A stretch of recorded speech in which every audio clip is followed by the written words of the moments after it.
Hey, how's it going everybody? It's Zuko, and I am a little bummed out this week. Why? Because I tried to film the Sekiro video, was planning to have it out on the 23rd, but I can't use any of my footage. Now, I'm not going to get into any of the details, but just know, I'm very tired at this point, and I can't even look at that statue right now. So we'll resurrect that video at some point, maybe in like a week or two. Little joke for you, resurrect with Sekiro. But what we're going to do today instead is an unboxing haul, which I think most of you guys are probably more interested in anyway.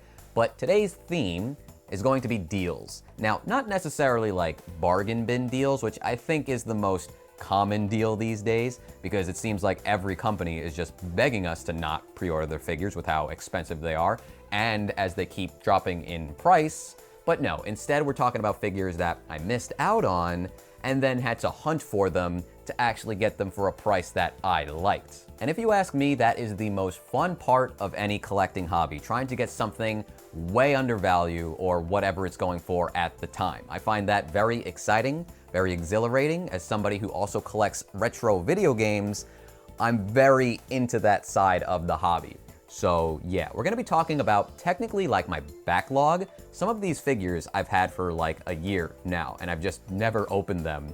So I'm pretty excited to finally get into them, and I hope you guys are excited to see them. Now, I'm also using this new microphone today. I'm sure you've noticed. I do like how it sounds, though it might be really loud when I'm like opening boxes. So anytime I'm like doing that, I'm just gonna shut up. We might skip through it. We might edit through it very quickly. I'm not sure, but I'll leave the editing me to decide what to do with all this footage. Anyway, let's begin. All right, first up is this Kagura figure from Gintama. Now, this is probably the oldest figure I'm going to be unboxing. I believe this came out in 2014, which is almost 10 years ago. Holy shit. But yeah, this was one that took me quite a while to find for the right price. But like I said, let me unbox it and then we'll start talking.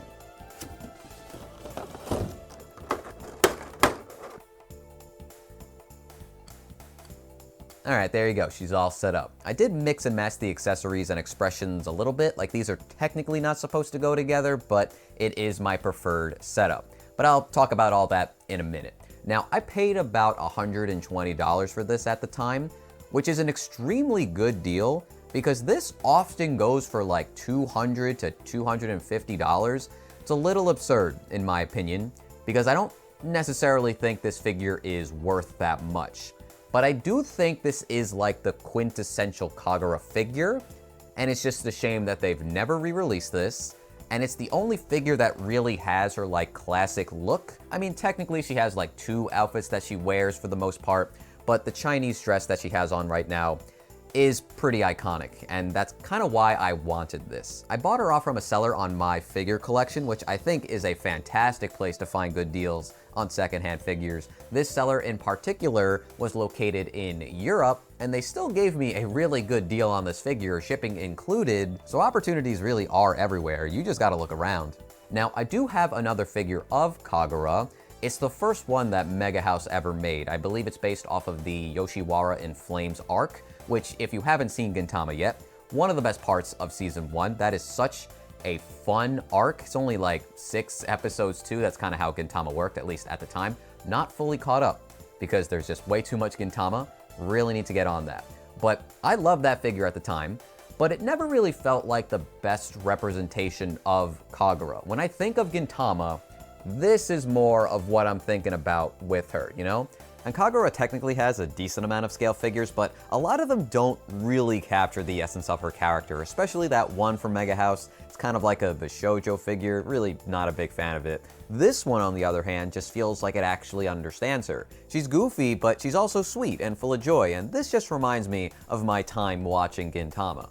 Now, to talk about the figure, she comes with a couple of accessories, the main one being the big umbrella that she has opened and she's carrying behind her. I think this is the best look for the figure, but she also comes with the seaweed snack that she absolutely adores. I don't remember the name of it, but it's a little packet and it feels very easy to lose. So personally, I don't see myself using it. And you still get that if you use the other expression where it's in her mouth, she's chewing on it, and she's got this like gigantic grin. I think it's really endearing, this expression, and it's absolutely like precious. I think she's super cute with this setup, and it's probably the way I'm going to display this figure. Now, as far as like the paint, it's really nothing too special. The shading is pretty simple, right? It doesn't look bad by any means, but it's nothing super impressive. Same goes for the colors of her dress. It's a nice red, but you would think with a Chinese dress, it would have a little bit more of a luster, a little shimmer. It doesn't necessarily look like it's made of silk or anything like that. It has a matte finish, so it looks pretty basic, but it does fit in with like the anime's art style, so I think it looks good. And it's also a great color in contrast with the purple umbrella. It almost acts like a simple backdrop in a way, and I think it's really effective in just adding some additional colors to the palette. The only other thing of note, I guess, is that the boots are a little glossy, and the Chinese dress has a bit of like a gold trim running throughout it, which does look good for the most part, but it does bring us to the figure's biggest flaw. Now, unfortunately, the gold paint on this figure is starting to leak, which is a problem with older figures' gold paint. It's most primarily seen on her right thigh. I'll try and get it on camera. It's a little hard to see from certain angles, but it should pick up. It looks a little bit messy. Not the greatest. It kind of sucks that the gold paint is just not of the highest quality. Everything else though, I'm super happy with. Even the base looks great. It's got her name on it, which usually I'm not the biggest fan of, but the gold letters along with like the pattern on it and like the red gradation looks really good, and it fits her color scheme perfectly. Also, her pose is like insanely cute. One of the cutest poses I've ever seen on a figure. She is just so infectiously happy as she's just like strolling down the street with her umbrella. Arms extended very wide, legs lifted up really high. And again, this expression just kind of amplifies it. I adore this entire setup. Now, there is one thing wrong with my figure being a used copy, and that's actually the umbrella's handle. It's bent slightly. You probably didn't even notice that, and I legitimately cannot bend it back into place. It is like made out of titanium. I just cannot move it an inch, not even like a millimeter, so I'm just gonna leave it alone. If you like move it in a certain way, you legitimately can't even tell, so I'm fine with that. Great figure, not really worth the price. Absolutely love that I have it, but a hard one to recommend, you know, just because of that gold paint. It's really unfortunate that it leaks over time, and it does hurt the figure's quality a little bit, but it's really hard not to like this figure. It's simple, but it has a nice little flow to it. The subtle twist of her body, the crease of the dress forming due to her movement, it's all effective in capturing the spirit of Kagura, and that's all we really need sometimes. All right, next up is our obligatory Nendoroid of the video. We have WaddleD, the boy is here. And I cannot believe how expensive this guy used to be on the aftermarket. But instead of having to hunt him down, he just got a re-release. So it's a lesson in patience. But let's crack it open.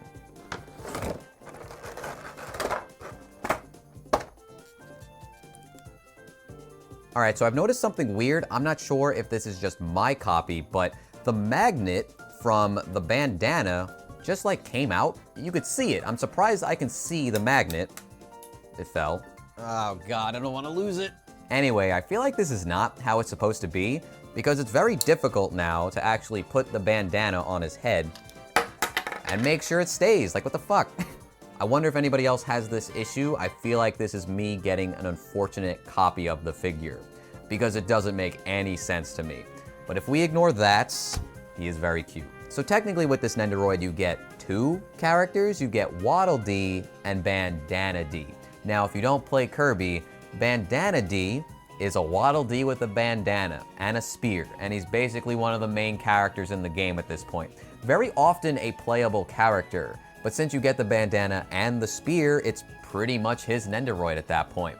But you don't have to use them, and instead you can make him a basic WaddleD, which instead you get an apple for the most part. That's pretty much his only accessory. It's a nice looking apple. You stick it into one specific hand. There's no magnets on either the apple or the spear, which is fine, but then he also comes with 4 faceplates, which is quite a lot for a Nendoroid in my opinion. He has the default faceplate, which is very cute, one where he's a little angry, which you're most likely going to use with the spear, one where he's a little worried, and then another one where his eyes are closed, most likely as if he was sleeping. It's a very nice wide array of expressions, which I think makes this Nendoroid very playable.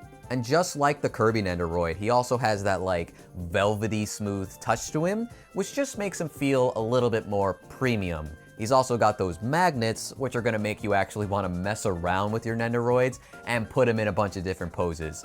Basically, he's very fun. And it's a bit of a shame that my magnet on the bandana doesn't seem to be like fitted in properly. I might even be able to just like glue the magnet in place, but I'm gonna do some research, see if other people have this issue, and then I'll take it from there. Now, at this point, I pretty much have every Kirby Nendoroid there is, except for King Dedede, and I was not a big fan of that one. So at this point, I don't know if I should just buy it out of obligation or skip out on it because I don't think it's worth the money. Maybe if it bargain bins, I'll do it, but I feel like right now, I'm just too disappointed in it, and I'm just going to allow my collection to have like a piece missing in it. It's fine by me. I'll find something else King Dedede related, but yeah, a great Nendoroid for sure. Hopefully you don't have this one issue, because otherwise, perfect. Also, the timing of this unboxing couldn't have been any better, because I finally got a chance to start Kirby in the Forgotten Land, one of the few Kirby games I never got a chance to play, and apparently, it's one of the best. And personally, even though I haven't beat it yet, I would agree. It's been a fantastic time. And I've been playing co-op, so Bandana D has been prominently featured in the game. Maybe subconsciously that was pushing me to finally unbox this figure, but either way, check it out if you haven't yet. Alright, time to get a bit more premium. Next up we have Hata no Kokoro from Toho Project.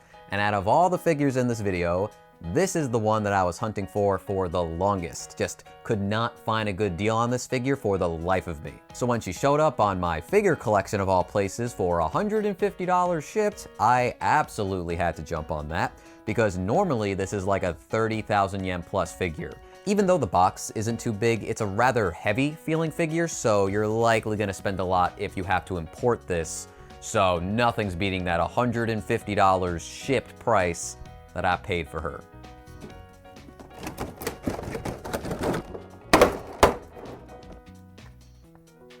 There's a huge chunk of styrofoam like stuck underneath her dress. I can't pull it out. Well, this looks fucking brilliant. Holy shit, Q's Q, you did good. Now, Hata no Kokoro is from Toho 13.5, Hopeless Masquerade. It is a 2D fighter where you exclusively fight in the air. There is like no ground combat, so it's pretty different. I believe she is the antagonist of that game as well, so she's pretty significant in it. But yeah, this was one that I really regretted just not getting, especially nowadays, as I've collected more and more Toho figures. I just felt like this was a really unique piece that I wanted in the collection. Like, there's tons of Reimu figures, Marissa, Vermelia, Flandre, right? We keep getting those characters, but Hata no Kokoro, she's never gonna get another figure again. Let's be real. Though they did re-release this figure like 2 or 3 different times, it's a little confusing. So there's an alternative color to this figure, which looks exactly like this, except the shirt is like a black plaid instead, and the flames are purple. Looks really nice, actually. And then there is a lightweight version where she has fans in her hand instead, and then that also has the same recolor. I don't think the lightweight version looks anywhere near as good as this one does, but that version is way easier to come by. This one, not so much. And the seller I bought this figure from on MFC had both of the colors of this specific version, and they were selling them for the same price of $150. But I decided that I like this one a little bit more, just because it's more colorful and I feel like it'll fit in with more of my Toho figures. I think the blacker variant would only fit in with the Toho Vania figures I have, so I felt like this was the right choice. But yeah, let's try and break down this design. This is a rather creative looking Toho character. A lot of them are very out there, and personally I don't think all of them are a hit, but this one, a bit special. Now, the reason there's all of these masks is because she doesn't really have the capability to show any emotion on her face. She has a poker face, right? So all of these masks kind of represent how she's feeling at the current time, so she'll put them on and whatnot. And just to have them all like spiraling around her with this like translucent flame that's colored in like blues and greens, it's really pretty. I bet it would look even better if I had like the right lighting behind it, but it's a really cool setup just having them all circle around her. Her dress is also very different, right? It almost looks like a jack-o'-lantern at a first glance because there's all these like laughing and sad faces on it, and the fact that it's orange, right? But no, I don't think it's supposed to be that. It's just a really poofy dress. And because there's so many cutouts of those like laughing and sad faces, you could actually see to her legs, and additionally, of course, see her underwear. Now, I do wish she had bloomers. I feel like it fits the vibe a little bit better. A couple of these QSQ figures just go with the traditional panties, which is fine. I'm not gonna complain about it or anything, but it just, I don't know, man. Toho and bloomers, it's like peanut butter and jelly. They go together. You gotta have that. So, little sad, but doesn't really matter at the end of the day. Her weapon of choice happens to be this glaive. A little long, right? Might be a bit difficult to find the perfect place for her. Thankfully, the base on this figure is rather compact, so that's not gonna be a big issue. I didn't expect this glaive to look this good though. Like, the gradation on both the pole and the blade are excellent. I love the colors on it, the mix of like purple and pink, and then the blue on the blade itself. And then of course you top it off with some silver and gold just to like complete the package. Her pose is another highlight. She's basically mid-spin. You could really see it in the flow of her hair, the path that the flames are taking, even like the slight twist of her body and the position that her legs are in really just contribute to that. And it almost gives this figure like the sense that she's dancing. It just gives her a sense of grace, a sense of elegance, right? This dynamic flow was beautifully executed. And the final piece of this, of course, are the colors and the paint, which are not only super vibrant for the most part, but also extremely clean. Like, in terms of quality control, I think I found one tiny mark like right at her waist on the dress, but if that's the only thing I can find, then that's fine by me. This looks impeccable. I'm really impressed at the quality of this figure, considering it's a few years old at this point, and QSQ only recently became one of the top dogs in my eyes. But yeah, man, the colors, especially on her hair and the plaid shirt, are so vibrant, right? But then you get some like white airbrushing, some gradients on the poofy dress. Gets really dark at the bottom where the frills are. It looks so good. Like, every inch of this figure is just a marvel. I'm really, really impressed at this one. And I wasn't expecting to like it as much as I did, even though I definitely wanted it. Even the finer or smaller details on this figure are so well done. Like the Fisher Price buttons and the little ribbons on her boots, super clean, no bleeding whatsoever onto the pieces they're attached to. And of course those masks, right? Like, they're so faithful, they're really creepy looking, they're all very different, yet they're flawlessly executed. I especially really like the Oni mask, just the paint job on that one is like a step above the others, and the others look really good as well. Also, before I forget, I know her face is lacking in expression, but her eye decals, such a bright shade of yellow, and they're so big too. I think she has a really pretty face, regardless of expression. So you know what? I think this is a perfect figure. I have no qualms with it whatsoever. It is amazing. This is like one of the best Toho figures I've personally unboxed. I still have a couple more to get to, but holy shit, this is a stunner. All right, so we got two more to go through. One more scale figure, pretty big box for that one, and then one odd figure. And I'm gonna do the odd one next because I really wanna see what this one's about. And that is the Gons Boy. What is a Gons Boy? I don't really know, but I do know that I love the design of this guy. Now, this is a collaboration between Ko Yokoyama and Park Z. From Cold Dog or Dam Toys. I think Dom Toys, maybe? Dom Toys is the company, Cold Dog is like the brand of figure, I think. And Ko Yokoyama is like a Japanese illustrator. He typically does like futuristic military designs, stuff like that. Prolific man. So this, I had to jump on when I saw it. I had no idea this existed.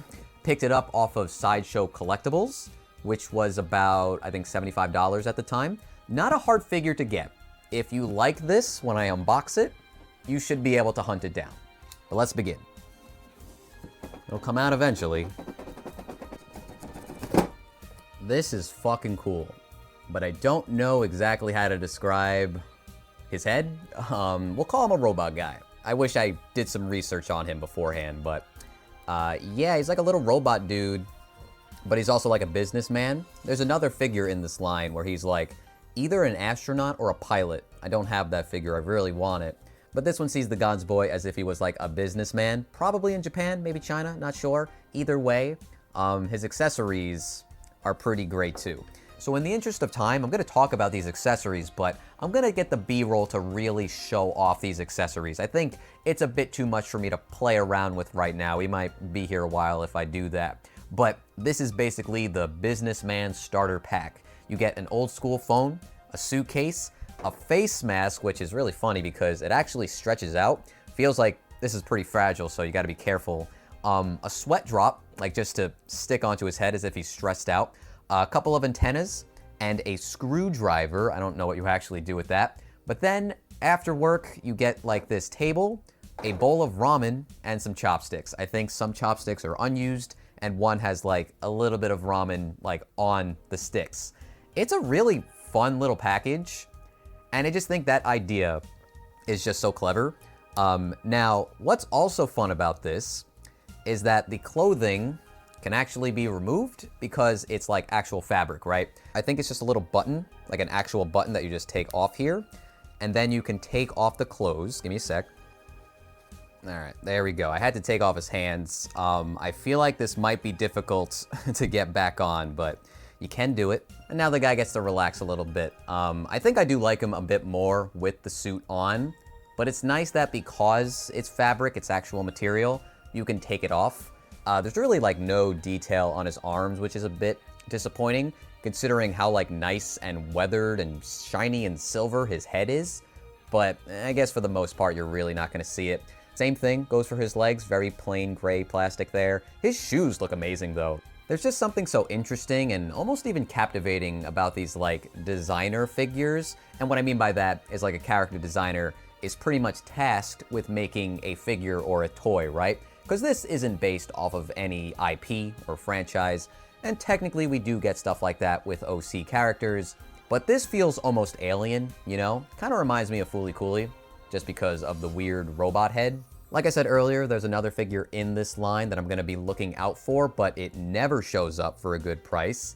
Like it was $80 at retail, and now people want like $400, so I'm just not gonna do that. But there's also the Jump Snowman, who is, I think, in this line as well. Same people worked on it, and I did pre-order that because he looks fucking sick, and I can't wait to get my hands on him. He actually did just come out, but that's in China. I don't know when I'll get it, so one day I'll probably talk about it. But until then, I got the Gons Boy, very unique one, very different. Would love to get more stuff like this. Articulation, I guess I never talked about that. The articulation on this guy is fine. Basic joints, feels a little stiff.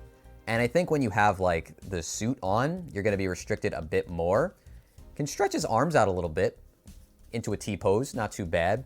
Knee bend's okay, but I guess he's not really like an action character, so he doesn't really need to be super flexible, but you know, just to take note of. And then the head, it moves down, but not backwards, which is kind of odd. And then he does have like an ab crunch, but not, it's actually decent. Okay, articulation is not too bad. So yeah, I'd be careful with this guy.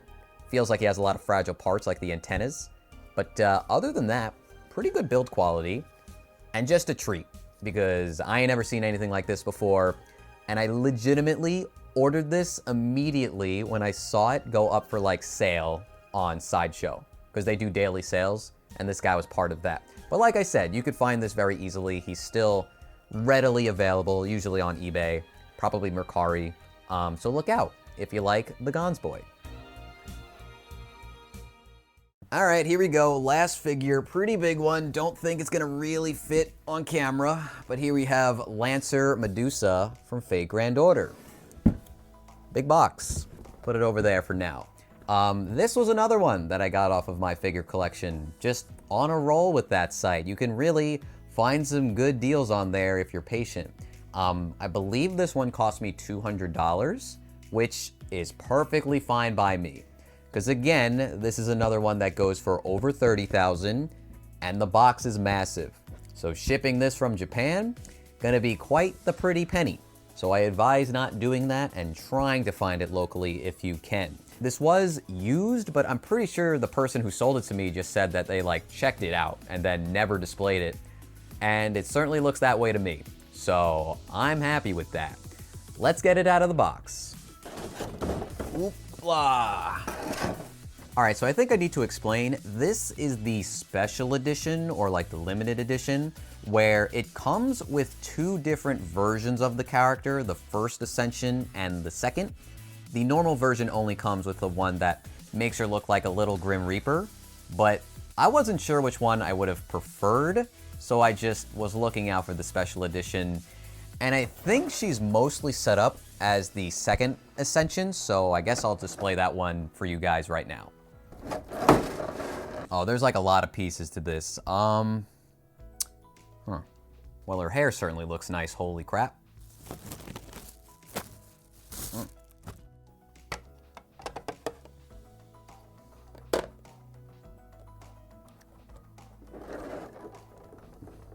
You know what? This wasn't even that bad at all to set up. It looked very daunting from the box, but I guess looks can be deceiving. Let's just get the wreath on there, and we're good. All right, so a little backstory here, a little justification for you. I really enjoyed the Fate Go Babylonia anime, way more than I thought I would. Very fun time. But I will admit, Medusa Lancer over here wasn't my first pick. I really wanted an Ishtar figure, but I didn't like the ones on the market. The Aniplex one is very cool, but it seems like a ticking time bomb, like it's just gonna break no matter what you do. It seems very fragile, and the base also sucks. She like barely sits on it. So I wanted to avoid that one, especially because she's also expensive. So it just felt like there was no reason at all to buy that figure. This one, on the other hand, seemed like it was perfectly fine, and it was also made by Amakuni.